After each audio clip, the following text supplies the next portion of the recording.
Inilah sejarah asal-usul surah Al-Fatihah dan keutamaannya yang jarang umat Islam ketahui. Pernahkah kalian merenungi makna di balik surah yang setiap hari kita baca dalam solat? Surah Al-Fatihah bukan hanya sekadar bacaan wajib. Di baliknya ternyata tersimpan sejarah luar biasa, keajaiban yang menakjubkan, dan keutamaan yang tak terhingga. Surah Al-Fatihah yang berarti pembukaan, dahulu diturunkan di Mekah pada masa awal kenabian. Menurut sebuah riwayat, malaikat Jibril dan malaikat lainnya turun dari pintu langit yang baru pertama kali dibuka hanya untuk membawa dua cahaya istimewa kepada Nabi Muhammad, yaitu surah Al-Fatihah dan beberapa ayat terakhir surah Al-Baqarah.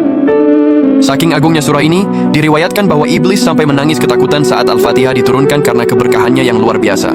Surah Al-Fatihah dikenal juga sebagai ruqyah atau penawar segala penyakit. Dahulu ada kisah seorang sahabat yang berhasil menyembuhkan kepala suku yang sakit hanya dengan membacakan surah Al-Fatihah. Hal ini tentu menjadi bukti keajaibannya. Rasulullah pun membenarkan keampuhan surah Al-Fatihah ini sebagai obat dengan izin Allah. Surah Al-Fatihah adalah ringkasan dari seluruh isi Al-Quran dan kitab-kitab suci sebelumnya.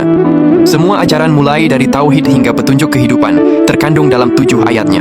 Di dalam solat, setiap kali kita membaca Al-Fatihah, kita sebenarnya sedang berdialog langsung dengan Allah. Di setiap ayat yang kita ucapkan, Allah memberikan respons yang menunjukkan betapa dekatnya hubungan antara hamba dan Sang Pencipta. Surah Al-Fatihah adalah doa yang sempurna.